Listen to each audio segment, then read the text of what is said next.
नमस्कार दोस्तों, मैं कुसुम और आप सुन रहे हैं तीसरी दुनिया। आज जो कहानी मैं आपके लिए लेकर आई हूं, वो एक ऐसी हवेली की है जहां वक्त तो थमा ही था, लेकिन कोई साया अब भी वहां सांसें ले रहा था। आज की कहानी है परछाई की पुकार। राजस्थान के झुंझुनू जिले में एक छोटा सा गांव है भूतावास। नाम से ही डर लगने लगता है ना? लेकिन इस गांव का इतिहास और भी डरावना है। गांव के बाहर एक बहुत पुरानी हवेली है, वीरभान हवेली। कहते हैं कभी यहां ठाकुर वीरभान सिंह अपनी पत्नी राजेश्वरी देवी के साथ रहते थे। लेकिन एक रात हवेली में भयंकर आग लगी और राजेश्वरी देवी उसी आग में जलकर मर गई। उस रात के बाद से ही हवेली वीरान हो गई। गांव वाले कहते हैं कि उस दिन से हर पूर्णिमा की रात हवेली से किसी स्त्री के चीखने की आवाज आती है, मुझे मत जलाओ, मुझे मत जगाओ। निखिल, एक युवा डॉक्यूमेंट्री फिल्म निर्माता, दिल्ली से इस गांव में आया था। उसे भूत प्रेतों पर विश्वास नहीं था। उसका मानना था कि ये सब सिर्फ अंधविश्वास है। वो हॉन्टेड इंडिया नाम से एक वेब सीरीज बना रहा था और उसने ठान लिया कि वो वीरभान हवेली में रात भर रुककर सच दुनिया के सामने लाएगा। उसके साथ था उसका दोस्त अमन, जो ड्रोन ऑपरेटर था और तकनीकी सहायता करता था। शाम को 6 बजे दोनों हवेली पहुंचे। जंग लगे दरवाजे को धक्का दिया तो एक डरावनी सी आवाज के साथ वो खुला।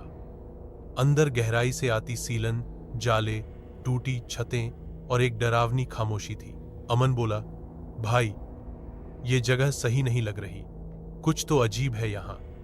निखिल हंसते हुए बोला, डरपोक मत बन, यही तो चाहिए हमें कैमरे में। उन्होंने ट्राइपॉड सेट किया, कैमरे ऑन किए और पूरा सेटअप एक्टिव कर दिया। फिर बैठ गए हवेली के हॉल में। रिकॉर्डिंग चालू थी। रात के करीब 1 बज रहे थे। अचानक अमन चौंक कर बोला, निखिल, वो देख, सीढ़ियों पर कोई परछाई चल रही है। निखिल ने तुरंत कैमरा घुमाया, कुछ नहीं था। लेकिन जब उन्होंने रिकॉर्डिंग देखी, उसमें साफ दिखा एक महिला की परछाई हवा में तैरती हुई सीढ़ियां चढ़ रही थी। निखिल हैरान था, लेकिन बोला, शायद कोई जानवर रहा होगा या लाइट का असर। अमन डरते हुए बोला, नहीं भाई, वो जमीन पर नहीं चल रही थी और उसके पांव ही नहीं थे। रात के 3 बजे हवेली में एक धीमी धीमी फुसफुसाती आवाज गूंजने लगी, मैं अब भी जल रही हूं, मुझे क्यों जगाया? अचानक हवा का एक तेज झोंका आया और सारे कैमरे गिर गए। लाइट्स ऑफ हो गई। अमन चिल्लाया, कोई है पीछे? किसी ने गर्दन पर हाथ रखा। निखिल ने जैसे ही उसकी तरफ देखा, अमन जमीन पर पड़ा था। उसकी आंखें उल्टी थीं और वह बड़बड़ा रहा था, मुझे जला दिया, वीरभान ने जला दिया, आग आग। निखिल ने उसे झकझोरा, लेकिन वो होश में नहीं आया। सुबह 6 बजे गांव के 2 लड़कों ने देखा कि हवेली के बाहर निखिल बैठा था, बुरी तरह कांपता हुआ।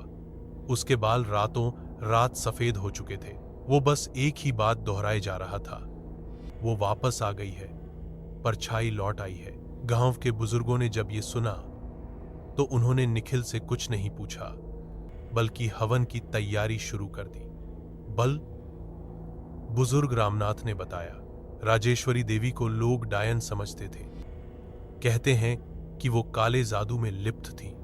ठाकुर वीरभान ने खुद ही उन्हें जिंदा जला दिया था, हवेली की इज्जत बचाने के नाम पर। लेकिन मरते समय राजेश्वरी ने शाप दिया, जो भी मेरी आत्मा को जगाएगा वो खुद आग में जलेगा। अमन को जयपुर के पागलखाने में भर्ती करवाया गया। वो आज भी दीवारों से बात करता है और हर रात चिल्लाता है, जल रही है। वो फिर आ गई। निखिल ने उस पूरी डॉक्यूमेंट्री की रिकॉर्डिंग डिलीट कर दी और फिल्मों की दुनिया छोड़ दी। लेकिन गांव के लोग कहते हैं, आज भी हर पूर्णिमा की रात हवेली से वही आवाज आती है, मैं अब भी जल रही हूं। तो दोस्तों, ये थी आज की कहानी, परछाई की पुकार। क्या ये सिर्फ एक डरावनी कहानी थी या फिर कोई अधूरी आत्मा की सच्चाई? क्या निखिल ने जो देखा वो उसकी कल्पना थी या किसी शाप का असर? ये फैसला आप करें। लेकिन अगर कभी आप किसी वीरान हवेली के पास जाएं तो एक बार पीछे जरूर देखिएगा, कहीं कोई परछाई आपको देख तो नहीं रही। मैं कुसुम मिलती हूं आपको तीसरी दुनिया के अगले भाग में एक और रहस्य एक और साया, एक और डर के साथ। तब तक अंधेरों से बच के रहिएगा।